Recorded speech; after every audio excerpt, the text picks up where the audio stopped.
നമസ്കാരം. മനോഹരമായ ക്രിസ്മസ് ദിനങ്ങൾ. വീണ്ടും ചിലർ മെറി ക്രിസ്മസിന് പകരം ഹാപ്പി ഹോളിഡേയ്സ് വിഷ് ചെയ്യുന്നു. എന്നിരിക്കവേ നമ്മളിൽ ചിലർക്കൊക്കെ നമ്മളായിരിക്കുന്ന ഇടങ്ങളിൽ ഒരു വ്യത്യസ്ത രീതിയിൽ ഈ ക്രിസ്മസ് സന്ദേശം അറിയിക്കാം. എങ്ങനെയെന്ന് ചോദിച്ചാൽ, തടി കൊണ്ടൊരു ക്രിസ്മസ് ട്രീയുടെ ഷേപ്പിൽ ഒരു കമ്മൽ ഉണ്ടാക്കുന്നു. എന്നിട്ട് ഈ കമ്മൽ ഒരു അലങ്കാരമായി കാതിലണിയുന്നു. നിസ്സാരം. നമ്മളെക്കൊണ്ട് പറ്റും. എങ്ങനെയെന്ന് ഈ വീഡിയോയിലൂടെ ഞാൻ കാണിച്ചു തരാം. കമ്മലിനായി ഞാൻ പടുക്ക് എന്ന തടിയാണ് യൂസ് ചെയ്യുന്നത്.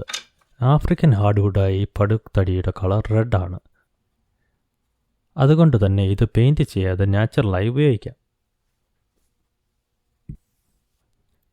ഞാനൊരു ചെറിയ പടുക്ക് തടിയുടെ പീസിൽ ഒരു ക്രിസ്മസ് ട്രീയുടെ ഷേപ്പ് വരച്ചു. എൻ്റെ മണ്ടത്ര എന്ന് പറയട്ടെ, പെൻസിൽ കൊണ്ട് വരച്ച് വെച്ചത് വീഡിയോ കാണാവുന്ന രീതിയിൽ പകർന്നില്ല. ഇങ്ങനെ വരയ്ക്കുന്നതുകൊണ്ട് നമുക്ക് എവിടെ കട്ട് ചെയ്യണമെന്ന് നല്ലൊരു ഐഡിയ കിട്ടുമെങ്കിലും കട്ട് ചെയ്യുമ്പോൾ പലപ്പോഴും വരച്ച് വെച്ചതിൽ നിന്ന് അങ്ങോട്ടോ ഇങ്ങോട്ടോ ഒക്കെ മാറിപ്പോകാം. ഇങ്ങനെ വരയ്ക്കുന്നതിൽ നല്ല ഒരു ഐഡിയ എന്ന് പറയുന്നത്, ട്രീയുടെ ഷേപ്പ് കമ്പ്യൂട്ടറിൽ വരച്ച് പ്രിൻ്റ് ചെയ്ത് തടിയുടെ മുകളിൽ ഒട്ടിച്ച് കട്ട് ചെയ്താൽ കട്ടിങ്സ് ഇച്ചിരി കൂടി സമമായിരിക്കും. ഞാൻ അത്രയും മെനക്കെടാനൊന്നും പോയില്ല.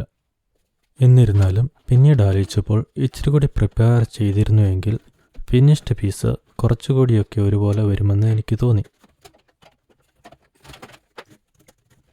ട്രീയുടെ ഷേപ്പ് കട്ട് ചെയ്യാൻ സ്ക്രോൾസോയാണ് യൂസ് ചെയ്യുന്നത്.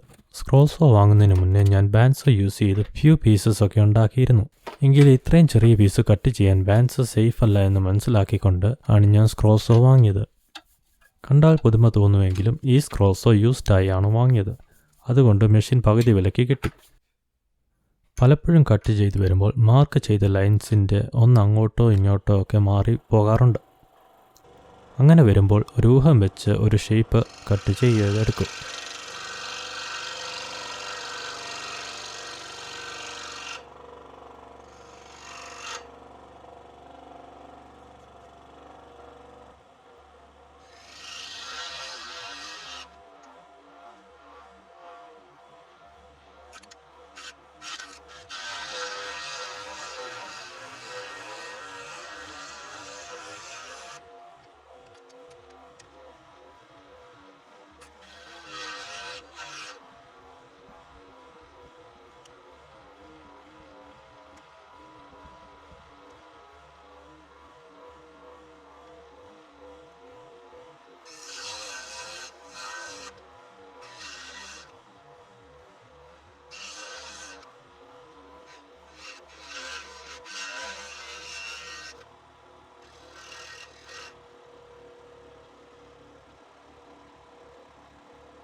ഒരു പീസ് കട്ട് ചെയ്താൽ അതിൻ്റെ മാച്ചിങ് പീസ് ഒന്നുകൂടെ കട്ട് ചെയ്ത പീസ് വെച്ച് വരച്ചെടുക്കും.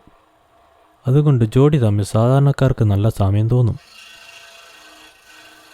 നേരത്തെ പറഞ്ഞ പോലെ ഇച്ചിരി കൂടി മേക്കെട്ട് പേപ്പർ പ്രിൻ്റ് കട്ട് ചെയ്ത് ഒട്ടിച്ചിരുന്നുവെങ്കിൽ മാച്ചിങ് പേഴ്സ് കട്ട് ചെയ്യാൻ വളരെ എളുപ്പമായേനെ.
സ്ക്രോൾ സോ ഉപയോഗിക്കുമ്പോൾ നമ്മൾ കട്ട് ചെയ്യുന്ന പീസ് നല്ലവണ്ണം പിടിച്ചിരിക്കണം. ഇല്ലെങ്കിൽ cutting peace out of control ആവാൻ ചാൻസ് ഉണ്ട്. ഇത് സ്ക്രോൾ സോ ആയതുകൊണ്ട് ഒന്ന് കൺട്രോൾ പോയാലും വലിയ കുഴപ്പം വരില്ല. മിക്കവാറും ഡാമേജ് ബ്ലേഡ് ആയിരിക്കും എൻഡ് റിസൾട്ട്. ചിലപ്പോൾ വർക്ക് ചെയ്യുന്ന പീസും ഡാമേജ് ആവാം. എന്തായാലും മറ്റ് വുഡ് വർക്കിംഗ് മെഷീനേക്കാൾ വളരെ സേഫാണ് സ്ക്രോൾ സോ.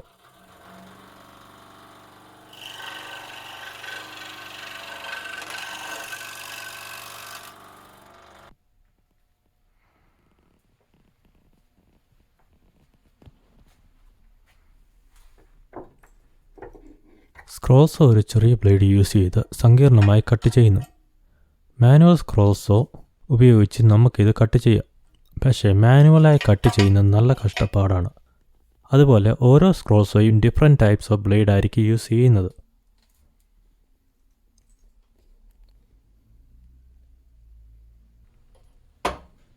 ബ്ലേഡ് മാറ്റാൻ ടെൻഷൻ കുറച്ച് മുകളിലത്തെയും താഴത്തെയും സ്ക്രൂ ലൂസൻ ചെയ്താൽ ബ്ലേഡ് ഫ്രീ ആവും. ഇവിടെ ഞാൻ ടെൻഷൻ കുറയ്ക്കാതെ ബ്ലേഡ് അഴിച്ചു. അതിൻ്റെ ശബ്ദവ്യത്യാസം കേട്ട് ഞാനും ഒരു നിമിഷം ഒന്ന് പകച്ചുപോയി. പുതിയ ബ്ലേഡ് ഇട്ട് സ്ക്രൂ ടൈറ്റൻ ചെയ്ത് ടെൻഷൻ അഡ്ജസ്റ്റ് ചെയ്താൽ ബ്ലേഡ് റിപ്ലേസ്മെൻറ്റ് പ്രോസസ്സ് കഴിഞ്ഞു.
ബ്രാൻഡ് ഏതായാലും മിക്കവാറും സ്ക്രോൾ സോയും ഫങ്ഷനാലിറ്റി സെയിം ആയിരിക്കും. ഇതിലുള്ള ലൈറ്റ് നമുക്ക് വരച്ച ലൈൻസ് ക്ലിയറായി കാണാൻ ഉപകാരപ്പെടും.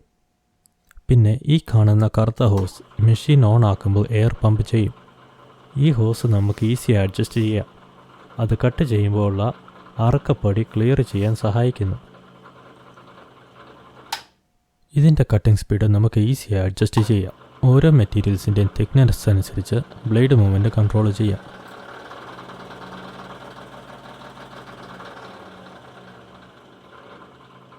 ഇതിനൊരു കട്ടിംഗ് ഗാർഡുണ്ട്. അത് കട്ടിംഗ് മെറ്റീരിയൽസിൻ്റെ തിക്നെസ് അനുസരിച്ച് അഡ്ജസ്റ്റ് ചെയ്യാൻ പറ്റും. ബ്ലേഡ് ഗാർഡ് നമ്മുടെ കൈ ബ്ലേഡിനോട് ഒരുപാട് അടുക്കായിരിക്കാൻ വേണ്ടിയാണ്. അതുപോലെ ഈ ടേബിൾ നമുക്ക് രണ്ട് സൈഡിലോട്ടും ആവശ്യാനുസരണം ടിൽറ്റ് ചെയ്യാം. ഉപയോഗം അനുസരിച്ച് കട്ടിംഗ് ആംഗിൾ ഈസിയായി സെറ്റ് ചെയ്യാം.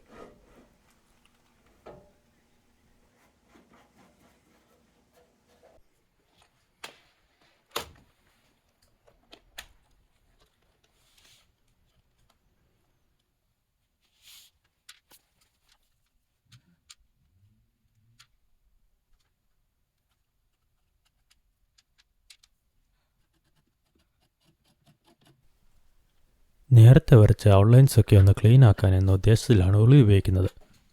പക്ഷേ ഉളി പ്രയോഗം വിചാരിച്ച പോലെ ഫലം കണ്ടില്ല. അതുകൊണ്ട് തന്നെ പഴയ ഒരു സാൻഡ് പേപ്പറിലിട്ട് കുറച്ച് നേരം ഉരച്ച് ക്ലീനപ്പ് ചെയ്തെടുത്തു.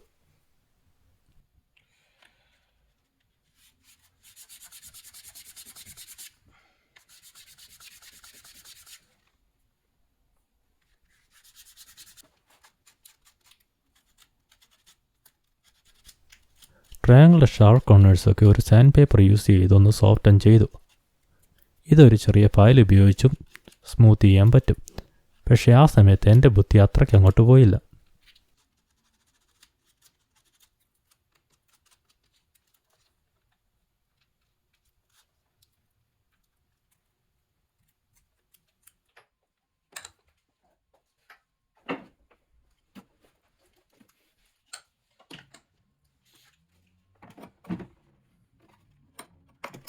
പിന്നെ ഹുക്കിൻ്റെ വളയമിടാൻ കയ്യിലുള്ള ഏറ്റവും ചെറിയ ഡ്രിൽ ബിറ്റ്സ് ആണ് യൂസ് ചെയ്തത്.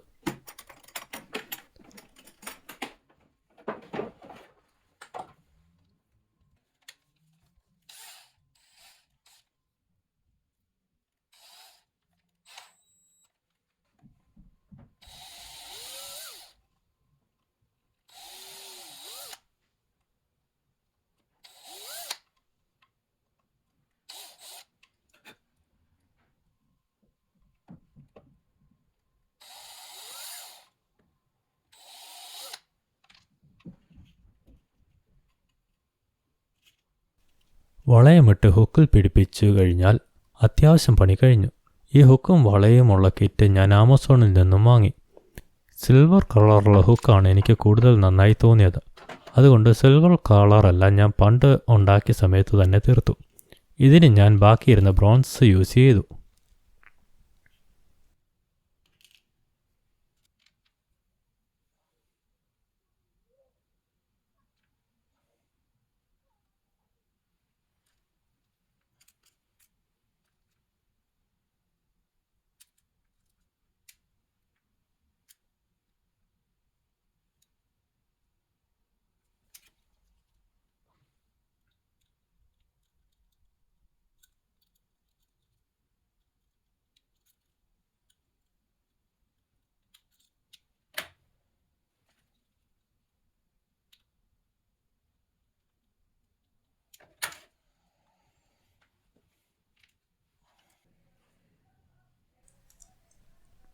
ഇതിലേത് ഷേപ്പാണ് നിങ്ങൾക്ക് പ്രിയമെന്നറിയത്തില്ല. ഓരോ തവണ ഉണ്ടാക്കുമ്പോഴും ഷേപ്പിന് ചെറിയ വ്യത്യാസം വരുന്നത് ആർട്ടിസ്റ്റിൻ്റെ കഴിവാണ്, ഹാൻഡ് മെയ്ഡാണ്, യുനീക്നെസ് ആണ് എന്ന് പറഞ്ഞ് തള്ളാമെന്നല്ലാതെ എൻ്റെ പോരായ്മയെന്ന് പറയുന്നത് ശരിയാണോ? അത് മനസ്സിലാക്കി കൺസിസ്റ്റൻ്റായ ഒരു ഡിസൈൻ ചെയ്യണമെന്ന് ഉണ്ട്. ഇപ്പോൾ തന്നെ കാണുന്നവർക്ക് ഇതിലേതാ പ്രിയമെന്ന് ഞാനെങ്ങനെ മനസ്സിലാക്കുക? എൻ്റെ കണ്ണിന് ഇതെല്ലാം നന്നായി തന്നെ തോന്നുന്നു. നിങ്ങൾക്കും അങ്ങനെയെന്ന് വിശ്വസിച്ച് നിർത്തുന്നു. നന്ദി, നമസ്കാരം.